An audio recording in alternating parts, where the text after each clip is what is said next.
Ang kanyang halaga ay sing halaga ng mga rupees. Yung games po yan, yung mga mamahaling tao.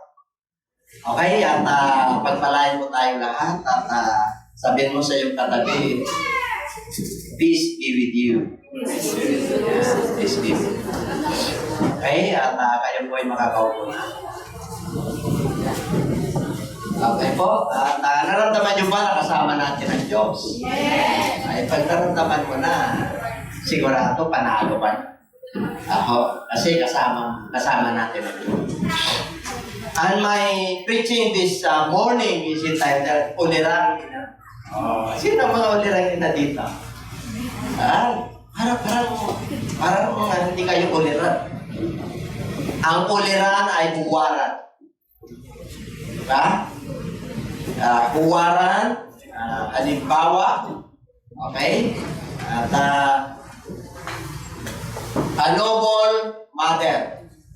Sapagkat ang month of May ay kinikilala para mapansin natin ang mga ina at ilaw ng tahanan. Sapagkat kung hindi natin mapapansin yan, pakatuloy-tuloy po yung ating kabalan sa buhay, hindi na natin malilibre ang mga yan.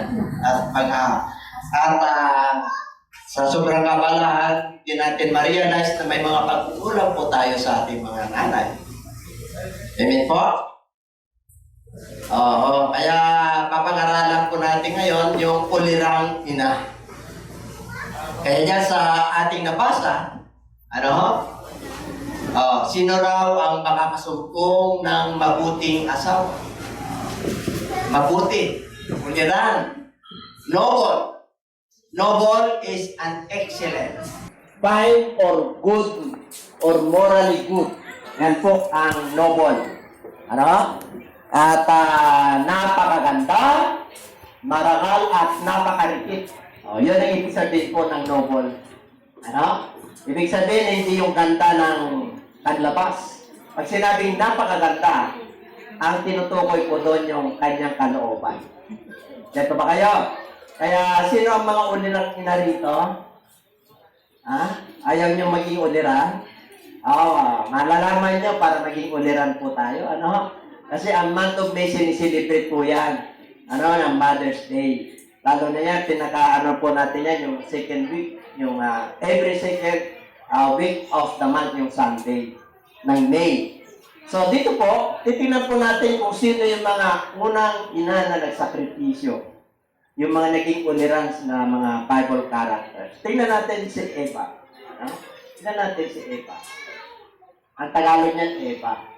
Pero si Eve yan. And Adam called his wife's name Eve because she was the mother of all living. Alam niyo po, ito si Adam. Dahil kasama niya yung mga punong kahoy at mga hayop sa Genesis chapter 2, verse 18. Nakita ng Diyos na hindi po masaya na nag-iisa ang isang lalaki. At kailangan mayroon siyang kapartner. Katuwang na kagaya niya. Kasi ang mga katuwang niya, ang katulong niya yung mga hayop, yung mga papawid, yung mga ibon sa papawid, at yung mga puno. Yun lang yung kanyang nakapaligid sa kanya. Kaya nakita ng Diyos na nalungkot ang Diyos kasi mag-isa lang po si Adam. Kaya ang itinangalan sa kanya dyan, nung siya po ay natulog ng mahinding at kinuha yung isang tadyang niya at hinilom yung sugat niya, ang itinawag sa kanyang katabi, kasi dinala niya si Eva sa kanyang tabi, a woman. Woman ang kanyang tawag. Okay? Kailan niya tinawag na Eva? Nung sila po ay nagkasala.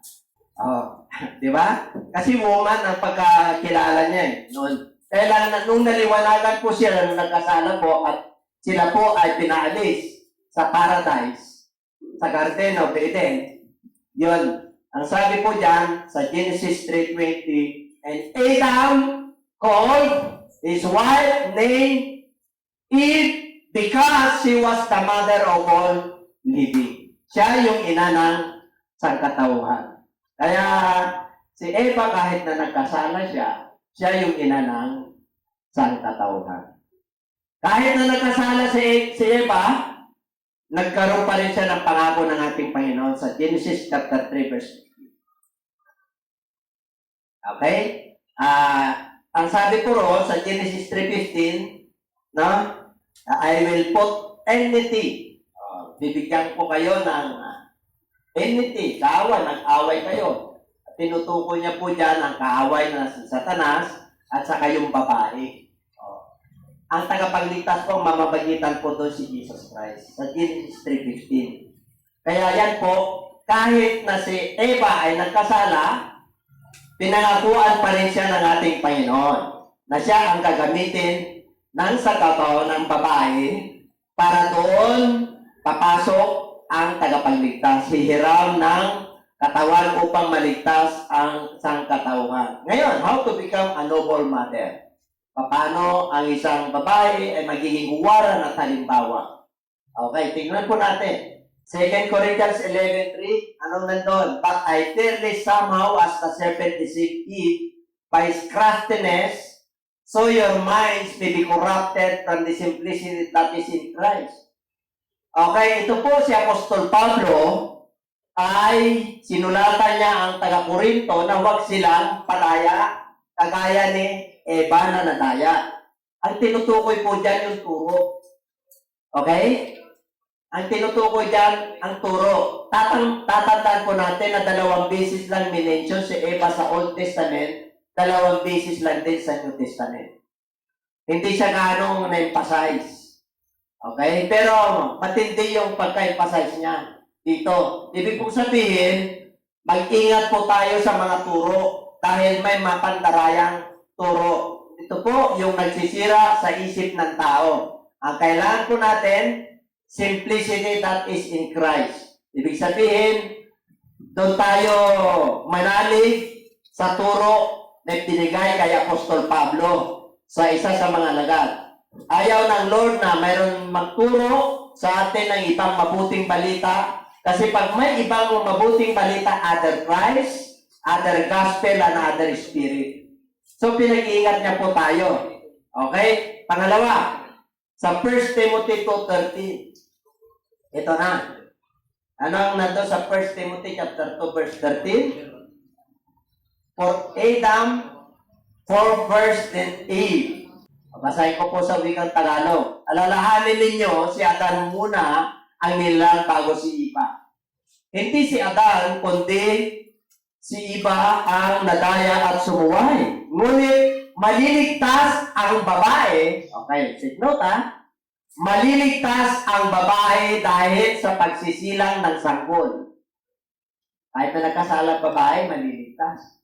Dahil sa pagsisilang ng sanggol kung may kababaang loob siyang mamuhay sa pananampalataya, pag-ibig at kanalan. So pag ikaw ay mananampalataya, kung ikaw ay mananampalataya, siyempre po, lahat ng tao nagsisilang yung mga babae, kadalasan. Kaya nga tayo dumadami ng population eh. Okay, kasi po, nagsisilang sila. Naligtas po sila sa pamagitan nito. Bakit? First ang inabot nila nung nagkasala eh. Sa pamagitan ng kanilang paglilihi, maghirap po sila talaga.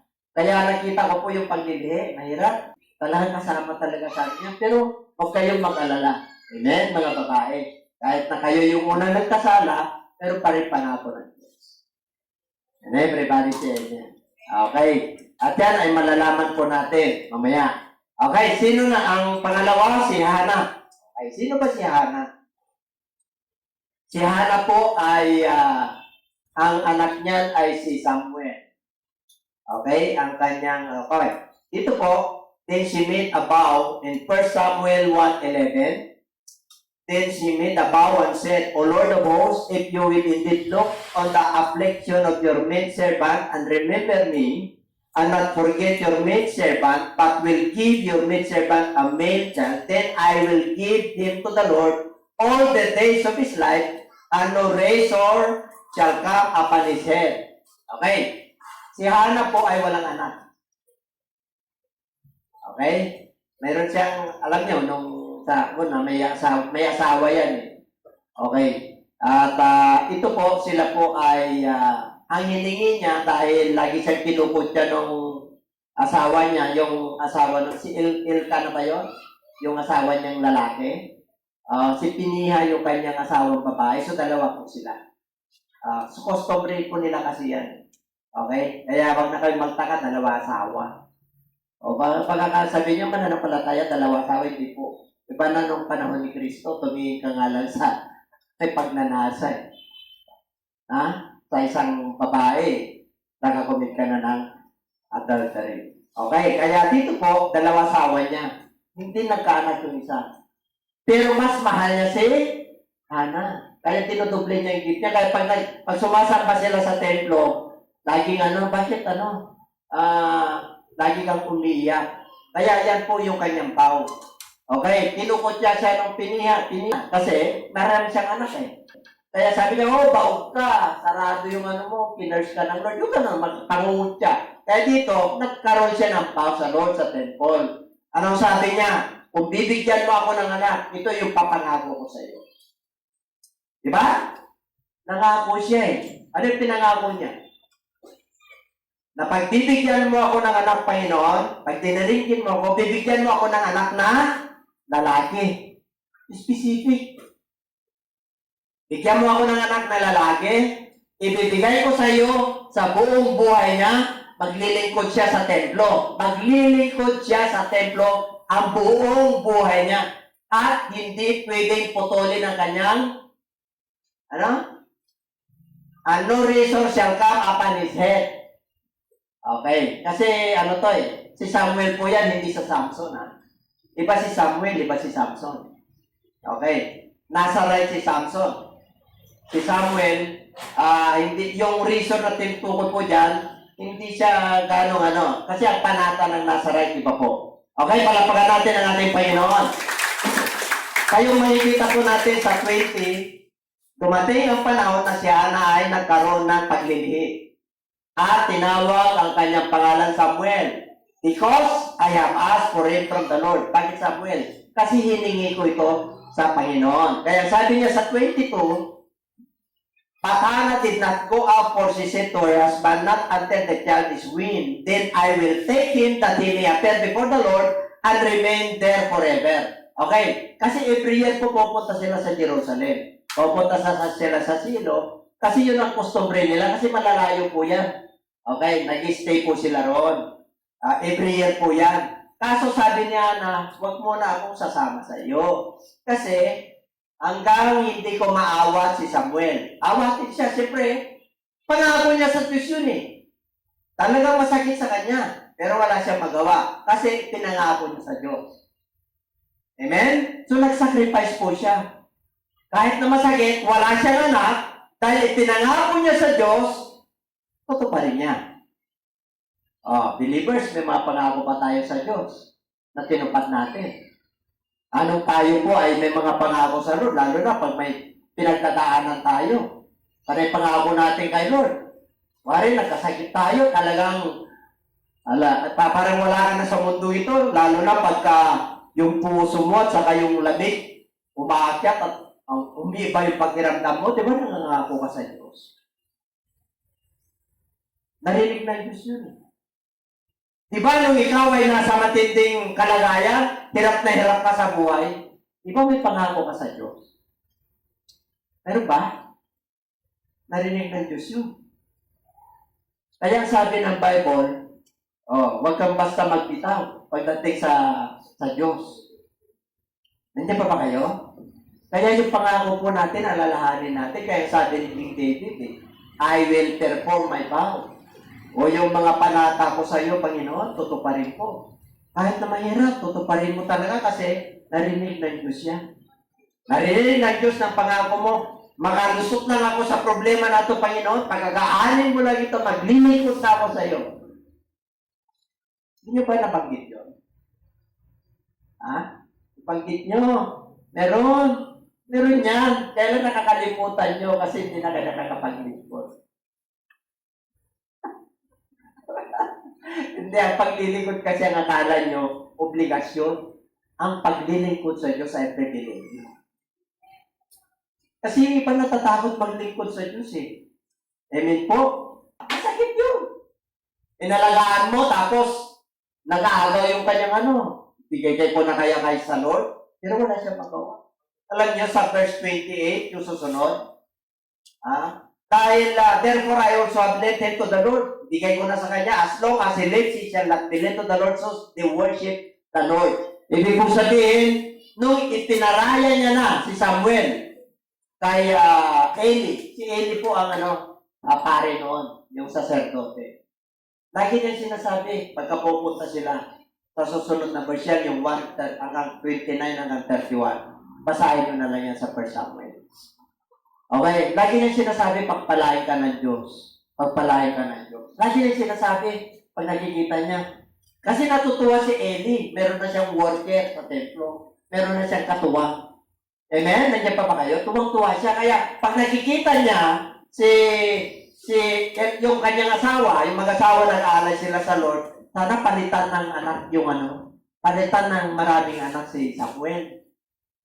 O kaya pag babasahin niyo po yun sa 29 hanggang 31, ilan ang anak ni Hannah? 3 lalaki at 2 babae. Nagkanak sila ng 5. Paug siya. Pero ibinigay niya yung anak niya sa templo. Tignan niyo ang kapalit. Grabe ang mag-bless ang ating Panginoon. Hindi, sa anak yun eh. Amen, lalo na yung bulsa. Kaya parang ng pandemya, basta tapat kayo sa Diyos. Ang Diyos ay hindi kanyang pababayaan. Alam niyo ba yung pagbibigay? anti-power, kahit na anak, kahit na kabuhayan, lahat ng aspeto ng buhay mo. Oh, pagagaling ka, pag may karamdaman ka, pag nalulungkot ka, alipin ka ng Diyos dahil sa katapatan mo sa iyo. Sa anak yun Ganon din sa pera. Ganon din sa talent. Ganon din sa panahon. Palapakan natin ang Lord. Yes. Kaya pinagpala po siya Pinagpala siya ng ating Panginoon. Basahin niyo na lang yan, yung 18 na ng 21. O si Samuel po, nag-minister sa Lord. Siya po ay trumabaho, siya po ay naglingkod.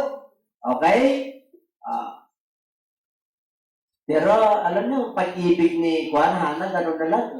Pero mo, binibigyan siya ng robe lagi. Yung mamahalin, tinatahi po yan, hinahabi po yan. Ang mga robe na mamahalin doon, walang tahi dito. Well, nakakita na kayong t-shirt na walang tahi.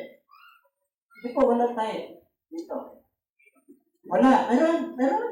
Yung mga t-shirt, yung mga yung tinatay talagang buhok. Meron ako noon Hira kasi yung ganun t-shirt. Medyo may halaga nga lang.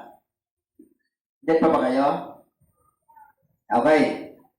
Dito po, basahin nyo na lang yan. Sinabi ko na yan sa 28-21. Okay? 18, 19, 20. Sa 20. Okay, sa 21. Naging 5 po ang anak. Okay. Punta naman po tayo sa sino si Samuel. Si Samuel po, nung kanyang kapanahunan ay nagkaroon ng hari sa Israel kauna-una. Nung siya po ang propeta po nung panahon ni Saul. Okay, sino ang nagiging hari noon? Nung panahon ni Samuel, si Saul at si David. Yun po yung naging ministry. Isang alay, ginamit siya ng ating Panginoon. Si Samuel po yan. Yun yung anak ni Hannah. Ngayon, titignan po natin si Mary. Okay. Isaiah 7:14, nilala nyo na si Mary? Hinula na po yan. How many 100 years before Christ?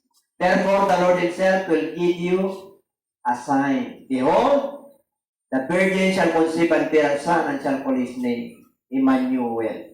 So, ibig po sabihin, mga kapatid, nakahula na po yan. Sa book of Isaiah, okay, tingnan po natin. Book of Isaiah 9:6. Ipapanganak ng isang lalaki. Okay, at siya po ang mamamahala. Siya po ang government upon his shoulder, and his name will be called Wonderful, Kamangha-mangha, Tagapayo, Counselor, Makapangyarihang Diyos, Walang Hanggang Ama, at Prinsipe ng Kapayapaan. Matthew chapter 1 verse 23 na naganap po ito noong panahon ng ating Panginoon. Sa New Testament na po ito. Okay? Behold, basahin po natin lahat. Behold, the virgin shall be with a child and bear a son, and they shall call his name Emmanuel, which is translated God with us. Kaya naganap po yan nung dumating po ang New Testament, yung pagkapanganak ng ating Panginoon. Sa Luke chapter 1 verse 27. To a virgin betrothed to a man whose name was Joseph, of the house of David, the virgin's name was Mary. Okay. Alam niyo po, si Joseph, mag-sweetheart po sila. Ang customary po ng mga Hudyo, hindi magsama yan hanggat hindi kasal. Okay? Hindi nagsasama yan hanggat hindi kasal. Matuwid si Joseph. Angka ni Joseph, nasa lahi po siya ng king, si David. Lineage niya po niya. Sweetheart niya. Kaso, sinabi ni Mary, diba, buntis siya. Buntis. Sabi ng anghel sa kanya kunin mong asawa. Kunin mong asawa si Mary. Hindi nagduda si Joseph. Bakit? Di anghel lang nagsabi. Anghel. Kasi matuwid siya Hindi siya nag-disagree, sumunod lang siya. Masakit po yun. Bakit? Eh, siyempre, kumbaga sa wala pa naman nangyari sa kanila, bakit magbubuntis? Alam niyo ang ginawa ni Joseph? Sikreto po, iwalayan niya Sikreto, iwalay niya talaga. Bakit? Eh, bakit nagbuntis ito? Eh, siyempre may ibang, to. Hindi niya naman alam na Holy Spirit yun sa Diyos yun Kaya binati siya ng angel. Kunin mo maging asawa kasi yung pinaglili niya, buntis siya. Bakit? Eh, sa Diyos galing yan, pinaglili niya sa pamagitan ng banal na Espiritu. Kaya kagad si Joseph Amen? Pero sa isip niya, hiwalayan ko siya, hiwalayan ko. Matindi rin ang sakripisyo niya. Bago pinanganak si Jesus Christ, yung sa loob din nila bilang mag-sweetheart, masakit po yun.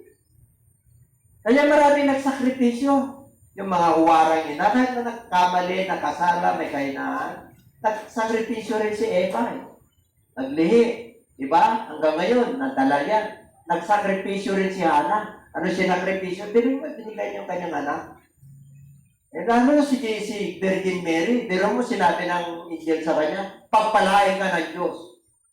Tinanggap niya kagad, naniwala siya Blessed are those who are among women. Ikaw ang pinagpalang ina.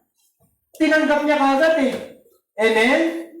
Pero sabi nung angel sa kanya, puntahan mo yung pinsan mo si Elizabeth. 6 na buwan na siya nagbubuntis. Puntahan mo siya kasi magkaibang lugar po sila. Nung pinate niya, buntis ka pala, lumundag yung lumundag si John the Baptist 6 months pa lang. Nag-prophecy po si Elizabeth yung ipaglilihim mo.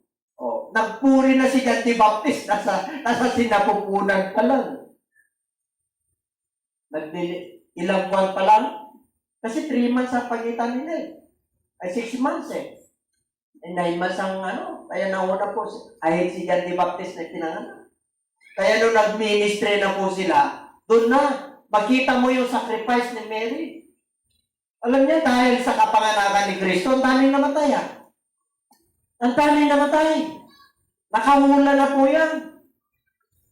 Kasi yung mga pantas, hinanap nila Kasi si King Herod, siyang hari ng Jerusalem noong unang panahon. Kaya yung hari ng mga Hudyo, ipapanganak. Kaya nag-gimbal sila. Nagkaroon sila ng kaya sabi niya, sige, puntahan niyo, i-worship ko rin. Balik kayo, para sa magkaganon, mag-worship din ako. Anong ginawa ng anghel? Ay, huwag na kayo pupunta dyan, mag-ibang daan na kayo.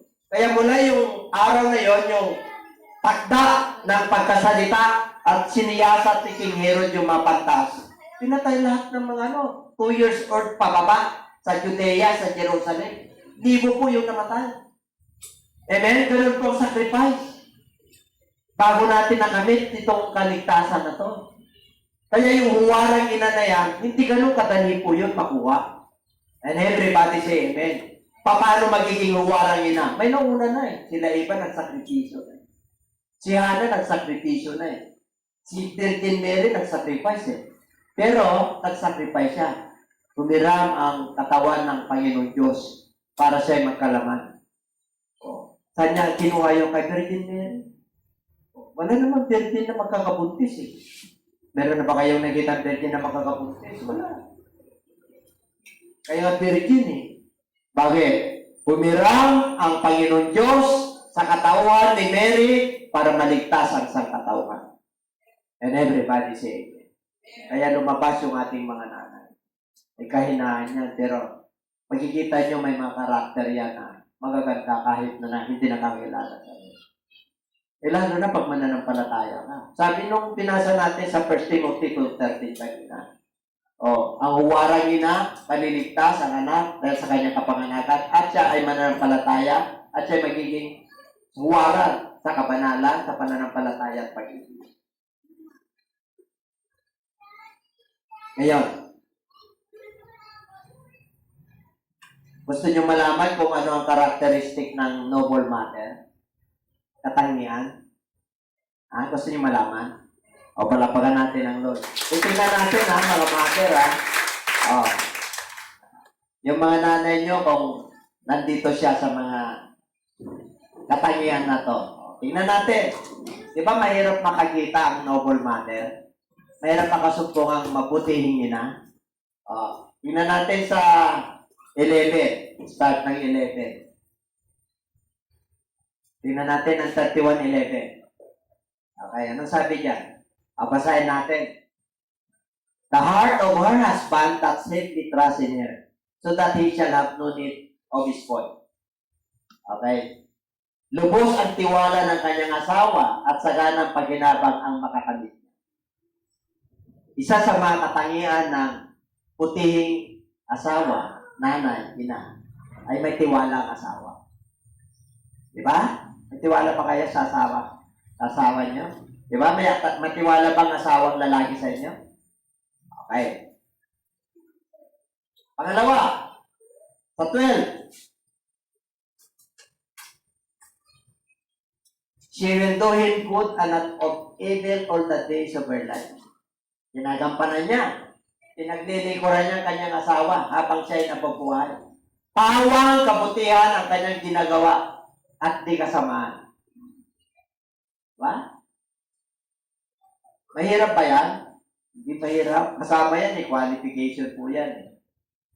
Ng isang buting ina. Tingnan natin ang 30.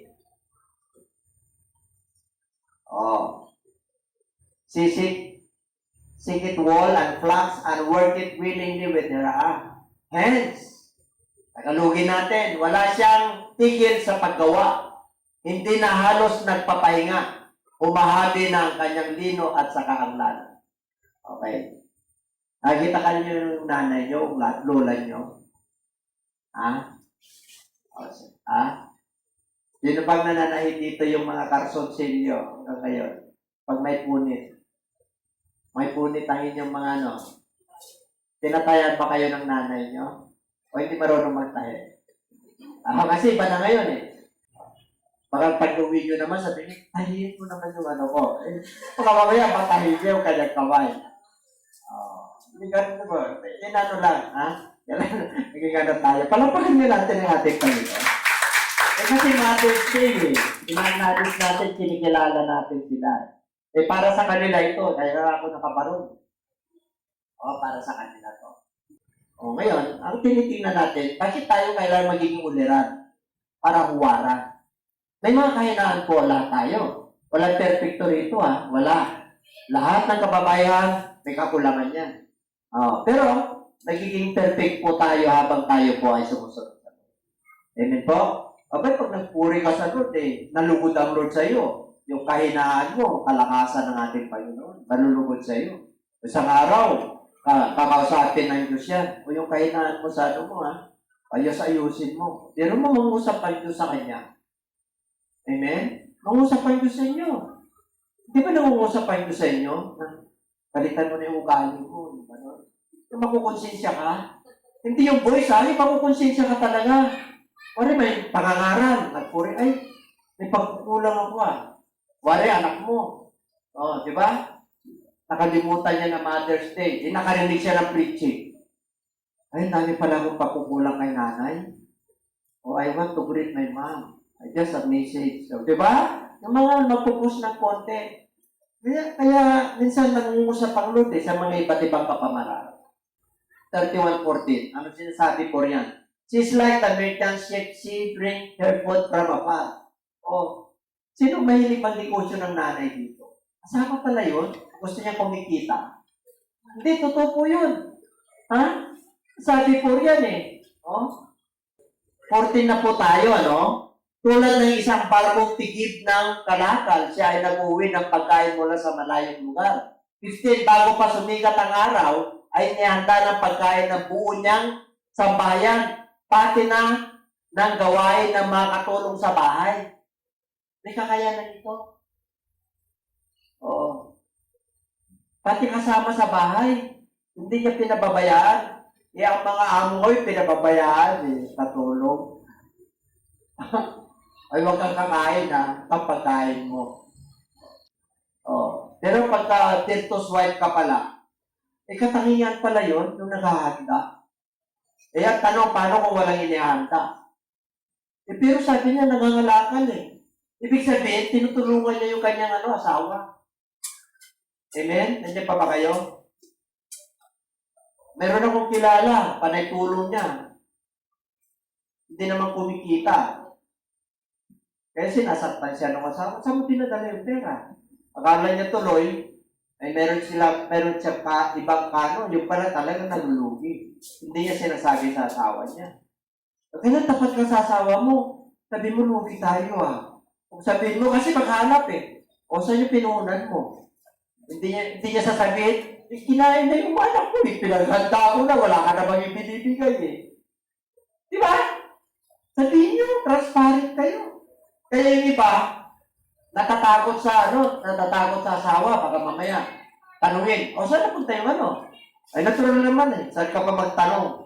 Alam na sa iba, sa'yo ko binigay. Naranasan nyo na ba yung ganon? Nagtanong kayo?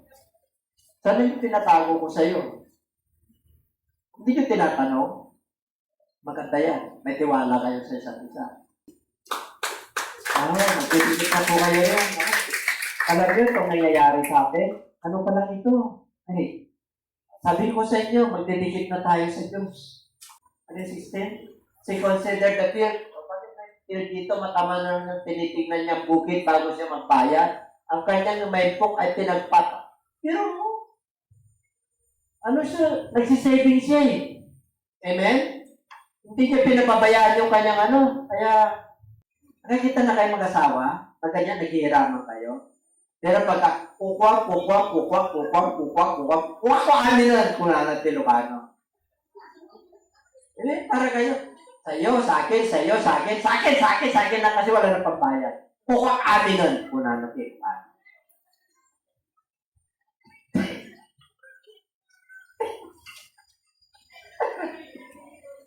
Nagdinegosyo, tingnan nyo. Sabi nga di ba inalok kayo ni Pastora? Ano inalok niya? Alam nyo na. Kaya magaganda kayo. Magkano ang fiscal yung insurance mo?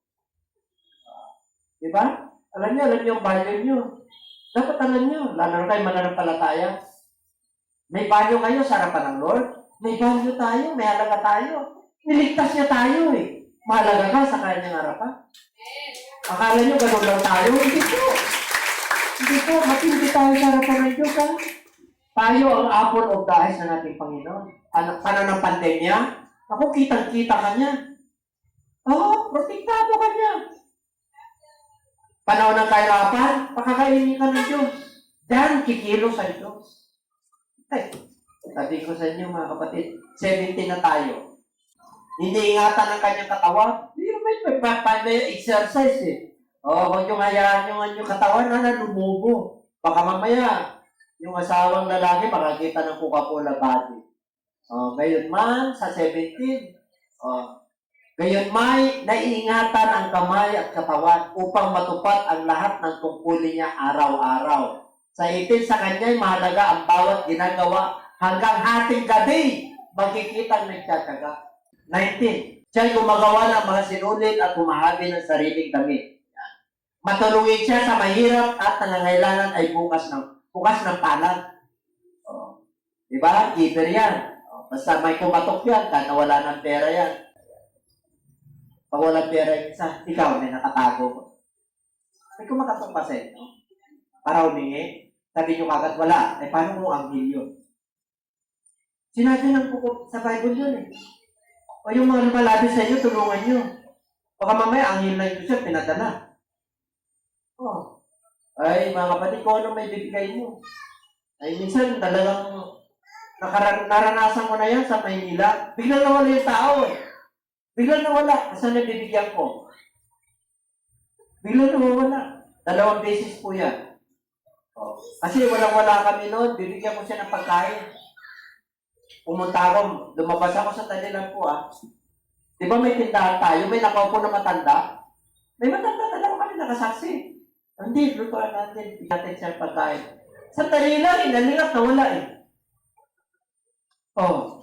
Ano yun? 2 beses nangyari sa akin yun. Kaya ngayon, kahit na, di ba? Kaya lagi ako may pera doon sa Kaya naubos yung piso-piso ko kasi ganito ako magbigay eh. Oh. Hindi ko inano to kasi minsan pag nag-usapan ko sa'yo, naalala mo sa Santa Mesa, pero mag-asawa doon, nasa gitna ng kalye, nagsusuot, ay ano, hinintuan ko sila eh. Naawaw na, alam mo yun, mag-asawa, matatanda, nasa gitna ng kalye, nag-ano siya, nagluluto sila, pero may ano yun, ay, nakuha, hindi naman yung kalye kasi may division yan eh. Oh, doon sila. O, sa lata sila nagluluto. Inaawa ko. Oh. Amen? Ang dami. Ang daming mga paraan ng Diyos. Andiyan pa ba kayo? Ang sabi ng Bible, kung sino man lumapit sa'yo, kung may bibigyan ka, yan. Kung wala kang bibigay, pag-pray mo. Pagpalain ka ng Diyos, ingatan ka. And everybody say, oh. Asa na tayo? Characteristic of yun. Pinasa ko na ba lahat yun? Yung katangian? 18 na ako, 19. At 20 na, matulungin siya sa mahirap, o bukas ang palat 21. Hindi siya nag-alala, dumating man ang tag-ginaw pagkat ang sambayan niya ay may makapal na kasuotan. O, 22, gumagawa siya ng makakapal na pobre kama at damit na pinong-lino ng dinaramit niya. 23, ang kanyang asawa ay kilala sa lipunan at nahahanay sa mga pangunahing mamamayan. Kahit na meron silang kakayanan, may katulong. Habol pa rin siya. Amen? Ginagawa niya pa rin yung kanyang tungkulin. 24. Gumagawa pa rin siya ng iba pang kasuotan at pinagtitili sa mga ngalakad. Oh, para makatulong lang siya, magkaroon siya ng passive income. 25. Marangal at kapita-pitagan ang kanyang kanyuan at wala siyang pangamba sa bukas na daratan. Oh. Ibig sabihin, kahit na busy siya, inaayos niya pa rin yung sarili niya. Yung mga iba busy na eh. Manang na eh. Para dumating si Mister, ano pa rin? Amen? O hindi kung busy ka sa iyong ginagawa, hindi mo na sikasuhin yung sarili mo. Okay? Amen? Kailangan na sikasuhin mo para naman si Mister ay ma-inspire. Ang mga salita niya ay puspos ng kalaman at ang turo niya ay pawang katapatan. Tapat ha? Tapat kayo ha? Kasi kayo yung pulilang ina. 27, sinusubaybayan niyang mabuti ang kanyang sambayan at hindi tumitigil sa paggawa araw-araw. Habang may lakas na gagawa ka, araw-araw. Kung may nararamdaman ka, di magpahinga ka. Ito verse 20. Ikinagalang siya ng kanyang mga anak at pinupuri ng kanyang kapatid. Kailangan igalang ka naman ako. At pati yung asawa mo. Kung hindi ka ginagalang, baka may pagkukulang ka. Kailangan ginagalang ka. Kahit na may kahinaan ka, kailangan kalangin ka. Ay, paano pastor? Paano bishop kung may pagkakamali ako noon? Mananampalataya na ako noon? Eh, hindi pinaon mo na yun, wala na. Napurgit mo na. Kailan mag-move on ka? Sabi mo siya katabi, move on. Kung saan ka tinawag ng Diyos at masaya ka, doon ka. Hindi mo naman na natin lahat ang pakawan niya, lubog na yan sa tubig. Kaya huwag mo nang alalahanin yung mga negatives, no? Okay? 29. Maraming babae na mabuting asawa, ngunit sa kanila'y nakakahigit ka. Kailangan ng asawa mo may hit sa iba. Hindi comparison, ha? Hindi comparison, may hits. Nakakangat sa iba. Meron kang gusto na quality sa kanya. Kahit na meron siyang kainaan. Yan pa ba kayo? Mga asawang lalaki. Mahalin niyo yan. Sinabi ng Lord yan. Mahalin niyo ang inyong mga asawa. At kayo namang mga babae, magpasakop kayo. Magpasakop. Ibig sabihin, kahit nakadiskarte ka, malakas kang kumita, pasakop ka pa rin. Pero ang mga lalaki, kahit na sinusungita ka niyan, minsan hindi nibibigay yung gusto mo, yung gusto mong timpla, nagluto ka, hindi niya nagustuhan, ay kailangan mahalin mo pa rin siya. Kahit na sabihin mo, paningado yung luto mo. Huwag mo sabihin sa kanya ng gano'n kasi naghirap siya. At biro mo, nagpagis siya, halos mahiwa yung kanyang kamay. Tapos pagdating mo, masarap ba? Hindi, pait eh. 30. Ay, nako, mga kapatid. At may conclusion pa ko rito, kaya tinatapos ko. Magdaraya ang pang-akit at kumukupas ang ganda. Ngunit ang babaeng may takot kay Yahweh ay papurihan ng palana. Kumukupas ang ganda, ha? Diba? Kumukupas ang ganda. Magdaraya, pag-akit. Ngunit ang babaeng may takot kay Yahweh ay pupurihin ng palana. Yung palang sikreto, para magiging warad ka, may takot ka kay Yahweh. Makukuha mo lang to pag may takot ka kay Yahweh. Mga uliran na. Kahit na papano, yung mapagkukulang ninyo sa mga asawa nyo, sa mga anak nyo, kayo ang nakakala. Bumawi tayo. Bumawi tayo. Pagdating naman natin ng Diyos, sila rin ang babawi sa atin. Siyempre, ganun lang yun eh. Bawian lang eh. Di ba? Talapakan natin ang Lord. Pag sinabing pupurihin ng palana, yung bayan maraming hahanga sa iyo. Kasi huwaran ka. Maraming hahanga sa iyo kasi may takot ka kayo. Kasi nagpapasakop pa kahit na masakit, may sacrifice. Di ba may sacrifice pa yung mga babae? Lalo may nagtatrabaho po, yung talagang dahil sa buhay, nagkakasama po sila para makaraos lang. Ay, okay yan. Kasi nung unang panahon, ang babae sa bahay lang. Sa mga mayayamang bansa tulad ng Japan, hindi nagtatrabaho ang babae. Sa bahay lang yan. Sa ibang bansa, talagang kahit sa Israel, ang mga babae sa lang po. Talagang provided po yan. Kaya lang, siyempre sa panahon po natin ngayon, nagtutulungan. Kaya kawawa nga yung babae na sinasaktan pa, tapos nagsasakripisyo. Kaya nga, ang ko lagi sa inyo, yung mga dalaga, mga mananampalataya, pag-pray nyo sa Lord, yung may takot sa inyo. Kasi pagka kayo ay nasubo dyan, ay talagang magmamanipakyaw yan. Ay kawawa ka. Totoo yun, pagka-emotional at hindi niya na-control, lalo pag walang takot sa Lord. Pero pag may takot sa Lord yan, kahit na papano, may control kasi may takot siya sa Diyos. Amen? Kaya yun ang pag-pray nyo po. Na kahit na papano, may takot sa Diyos, mananampalataya, tapos ganito, nag-ano siya ng Word of God. Amen? Okay, yun ang hanapin nyo, mga dalaga at binata, ha? Huwag nyo hanapin yung bulsa kagad. Kasi yung iba, dahil tinitignan kagad, bulsa, itsura, at na cellphone. Baka mamaya, maganda lang cellphone. Baka mamaya, ugali niya. Hindi natin alam. Padload niyan. Baka mamaya, hindi natin alam.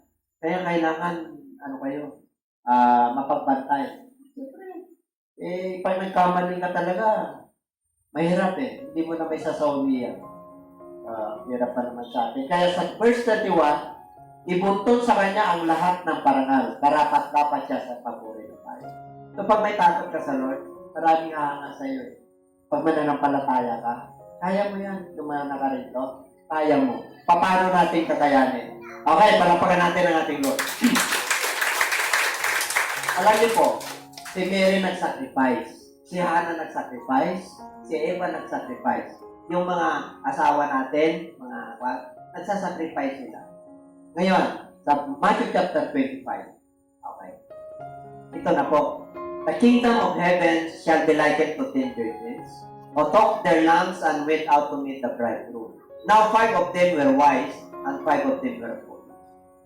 Alam niyo po, ang mag-asawa rito ay hinantulad po sa mananampalataya, ang kaharian ng Diyos. Kailangan pagkahuwarang nanay ka, uwi na, kailangan wise ka. Amen? Paano ka magiging wise? Kailangan mananampalataya ka. Kailangan kumpleto ka. Kailangan nag-iilaw ka. Kailangan kilala mo ang Diyos mo. Kailangan sumusunod tayo sa kanyang mga utos. Kaya nga wise ka eh. Kasi may mga hindi wise may mga uliran na ina, pero may karakter sila na maganda, pero yung iba, palingado. Tatandaan po natin, pag nagkamali tayo, kahit na mas marami yung mabuti, pag nagkamali tayo ng isa, ano nakikita? Yung kamalian. Hindi naman tayo perfect. Pero, yun ang nakikita ng tao, yun ang standard ng tao eh. Pero sa Diyos, iba. Amen po, magpatuloy ka lang. Maging matapat ka lang. Punong-puno ka lang lagi ng langis. Nakanta lagi ang iyong pananampalataya at isip. Ay, wise ka pa agad. Punong-puno ka ng kagalakan. Kahit na may kahinaan ka, madali kang humingi ng pasensya. Kahit na may pagkukulang ka, pasensyahan eh. Darling ha, tapos ako ngayon. Wala ako ngayon. Nakakaintindi yan. Ay, ako mga kapatid. Pagmahalan pa kayo. Kahit na wala na kayong ipin, nag-holding hands pa kayo. Ay, sarap. Amen? Hindi ko lang makausap ni Pastorat. Mayroon lang akong minsan. Kasi medyo matigas ang kalooban ko eh. Matigas.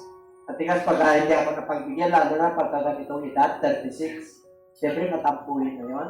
Ay, dumarating, pagka may edad kayo huwag mo sabihin na matigas ka.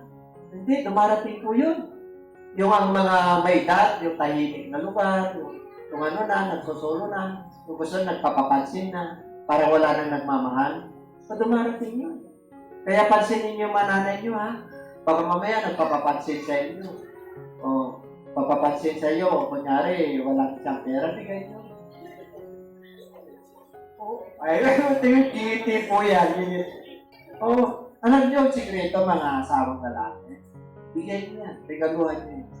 Totoo po yun. Ay, ipaglalabakan niya ng doble.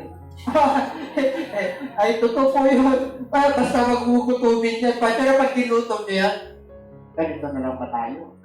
Sa pagpamahal na lang pa tayo napupuhan. All things work together for good to them that love the Lord. Kaya mga nanay, salamat sa pagdadaga nyo. Nais ng Lord na maging huwaran tayo kahit na may kahinaan. Huwaran kayo. Okay, kaya kayong mga anak, mga asawa, hindi kayo, sorry. Hanggang dyan lang ako. Sabihin mo lang. Ganyan lang may bigay ko. Balik-balik tayo mo yung wallet mo. Darling, wala na akong nakatago. Pero diba na yan. Marami akong pulsa eh. Andiyan pa ba kayo? Marami ba kayong pulsa, brother boy? Maraming pulsa to, nakita ko sa grocery. Ay, kita ang dadali po ko doon eh. Andiyan pa ba kayo? Hindi kayo maupusan pag nasa birth kayo. Hindi po ba siya ng pera dyan? Kasi ano yung pag-ibig? Understanding, yung pagmamahalan. Nais ng Lord na maging huwaran po. At salamat sa Diyos at binigyan tayo ng pagkakataon na lumabas sa mundong ito dahil sa mga babae. Kung wala yan, wala tayo. Wala tayo. Kaya sa susunod na kabanata, huwaran naman. Okay, salamat sa Diyos. Tayo po lahat ay tumayo.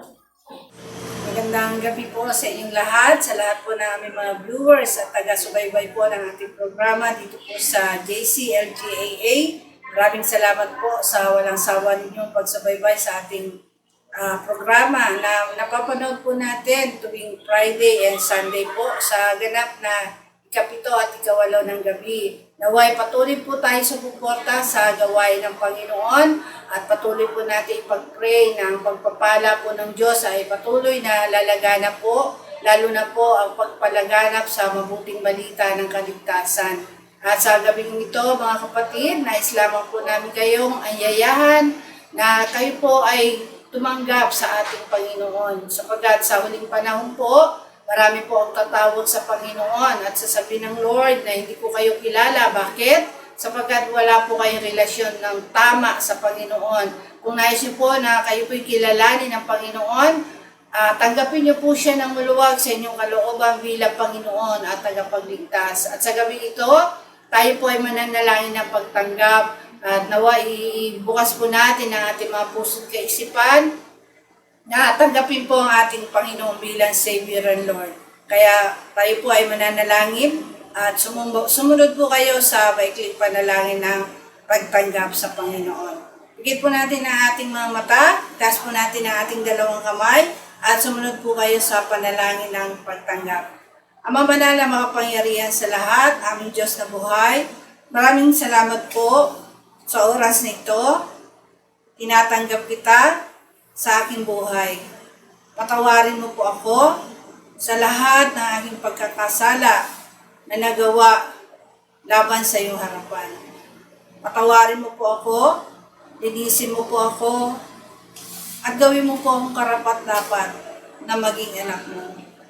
At sa oras na ito, tinatanggap kita bilang Panginoon at sariling tagapagligtas ng aking buhay. Tinatanggap kita bilang kaisa-isang Diyos. Pagharian mo po ako mula ngayon hanggang sa iyong pagbabalik. Tulutan mo po na ako po ay makasunod sa iyong layunin at plano sa aking buhay. Salamat po sa kapatawaran at kaligtasan na aking natamo. Ito po ang aking samot na langin sa iyong dakilang pangalan, sa pangalan mo po, Panginoong Hesus. Amen. Ang tinanggap po natin ay ang ating Panginoong Hesus at nawa hindi po doon nagtatapos ang ating pagtanggap. Kailangan makilala po natin ang totoong Diyos, ang totoong nag-iisa at makapangyarihang Ama na sinasabi po sa Biblia na siya po ay inamatay, inilibing at nabuhay na magmuli. Yun po yung mabuting balita na ating pong tinanggap sa Panginoon. Ulitin ko po na siya po ay namatay, inilibing at nabuhay na magmuli. Tayo po bilang mga tao, kailangan maranasan po natin itong mabuting balita ng ating Panginoon. Kaya nga po mabuting balita, ito po ay may dulot na kapakinabangan, hindi lamang po sa buhay na ito, kundi sa buhay na darating. Sa pagkamatay po ng ating Panginoon, yung ginawa po nating pagsisisi, yung pagtanggap po natin sa ating Lord bilang Savior and Lord, yun po ay nagsisimbolo po ng kamatayan ng ating Panginoong Hesus. Yan po ay matatagpuan po sa 1 Corinthians 15:1-4 na sinasabi doon na siya po ay namatay, inilibing at nabuhay na magmuli. Tayo naman po ay gaganap sa mga bagay na ito bilang pagtanggap at pagkilala po sa mabuting balita ng ating Panginoon. Ano po yung ating gagawin? Na tayo po ay magsisisi. Kailangan tayo po mabautismo sa pangalan ng ating Panginoong Hesus sa ikapagpapatawad sa ating mga kasalanan at tayo po ay tatanggap ng Holy Spirit.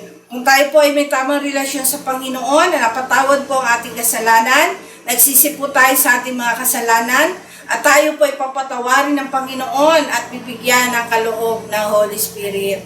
Napakaganda po itong plano ng kaligtasan ng Panginoon. Kaya nga po sinabi sa Mark 16:16, ang sino man sumampalataya at mabautismuhan ay maliligtas. Inulit din po yan sa mga Gawa 2:38 na sinasabi po doon na tayo magsisi, tayo po ay pabautismo sa pangalan ng ating Panginoong Hesus at tatanggapin po natin ang kaloob ng Holy Spirit. Nawa maniwala po kayo dyan at sundin po natin ang nais ng Panginoon sa ating buhay upang tayo po ay maligtas, upang tayo po ay magkaroon ng buhay na walang hanggan. Sapagkat kung wala po tayong relasyon sa Panginoon, hindi po tayo paghaharian ng Diyos. Hindi po tayo makakapasok sa kaharian ng Panginoon.